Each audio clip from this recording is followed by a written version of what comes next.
किसी ने बड़े कमाल की बात कही है कि हीरा परखने वाले से ज्यादा पीड़ा परखने वाला महत्वपूर्ण होता है, क्योंकि असल जिंदगी में पीड़ा परखने वाला ही जौहरी होता है। नमस्ते, मैं आरजे कार्तिक आपका स्वागत करता हूं। एक छोटी सी कहानी सुनाता हूं। ये कहानी दो राहगीरों की जो शाम के समय मंदिर के बाहर बैठे हुए थे और प्रतीक्षा कर रहे थे कि रात बीत जाए ताकि अगली सुबह बस पकड़ के दूसरे गांव में जाए। पुराने जमाने की कहानी है। तभी अचानक से बारिश शुरू हो गई। दोनों को बड़ी जोर की भूख लग रही थी। दोनों के पास में रोटियां थी। पहले के पास में 3 रोटियां थी, दूसरे के पास में 5 रोटियां थी। दोनों मिल बैठ कर के भोजन करने ही वाले थे। 4-4 रोटी बांटने की सोच चुके थे। तभी तीसरा वहां पर राहगीर आ गया। उसने कहा, मुझे बड़ी जोर की भूख लगी है, क्या मैं भी आपके साथ में खाना खा सकता हूं? मुझे भी कल सुबह की बस यहीं से पकड़नी है। उन्होंने कहा, ठीक है भाई, तुम भी बैठ जाओ। लेकिन अब समस्या थी कि कैसे बांटें, क्योंकि रोटियां 8 थी, खाने वाले 3 थे। तो दूसरे वाले ने आइडिया दिया कि काम करते हैं, हर रोटी के 3 टुकड़े कर लेते हैं। तो ऐसे 24 टुकड़े हो गए। तीनों ने 8-8 टुकड़े बांट लिए, आराम से भोजन कर लिया। वहीं मंदिर के प्रांगण में विश्राम किया। सुबह जाग करके जब तीसरा यात्री जाने लगा, तीसरा राहगीर जो था, तो उसने कहा, भाई मैं अपनी ओर से आपको कुछ भेंट करना चाहता हूं। उन्होंने मना किया, लेकिन वो 8 गिन्नियां देकर के चला गया कि आपस में बांट लेना। अब दोनों जो थे बांटने के लिए तैयार थे। तो दूसरा वाले ने कहा, बड़ा आसान है, 4-4 गिन्नियां रख लेते हैं। पहले वाले ने कहा, नहीं भाई साहब, मेरे पास तो 3 ही रोटियां थी, आपके पास 5 थी, तो आप 5 गिन्नियां रखो, मुझे तो 3 दे दो, काफी है। उसने कहा, नहीं ऐसा नहीं होता, 4-4 बांटेंगे। तभी मंदिर के पुजारी जी आ गए। ये झगड़ा चल ही रहा था। पुजारी जी ने पूछा, भाई क्या बात है? तो इन्होंने बात बताई।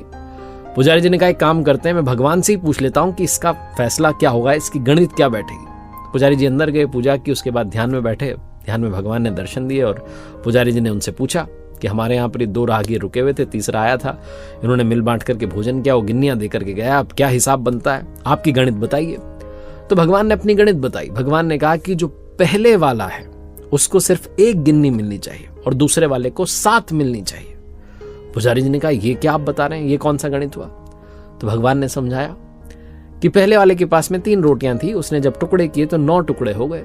8 टुकड़े तो उसने खुद के लिए रख लिए, खुद खा लिए। 1 टुकड़ा उसने सिर्फ दान किया। दूसरे वाले के पास में 5 रोटियां थी, यानी कि 15 टुकड़े हो गए।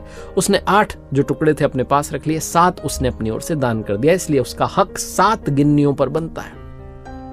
पुजारी जी का जब ध्यान टूटा, वो बाहर आया, आकर के उन्होंने निर्णय सुनाया।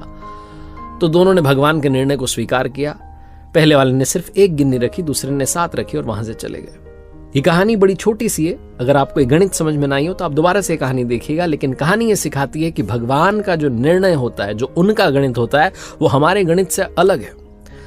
हम तो सांसारिक दृष्टि से देखते हैं, प्रभु का निर्णय कुछ अलग होता है। जो त्याग की भावना रखते हैं, भगवान उन पर जमकर कृपा बरसाते हैं। लेकिन आज के जमाने में कुछ लोग तो सिर्फ इसलिए डोनेट करते हैं ताकि दुनिया में दिखावा हो जाए कि हमने दान किया है। अगर आप सिर्फ दिखावे की दृष्टि से दान करेंगे तो वो डोनेशन नहीं होगा, वो दान नहीं होगा, वो मदद नहीं होगी। मदद तो ऐसी होनी चाहिए कि पता भी ना चले और आप किसी की मदद कर दें। एक बार फिर से वही बात कहूंगा जो हमेशा कहता हूं, कर दिखाओ कुछ ऐसा कि दुनिया करना चाहे आपके जैसा। याद रखिए, हर सोमवार सुबह 9:30 बजे मेरे साथ देखिए एक नई कहानी।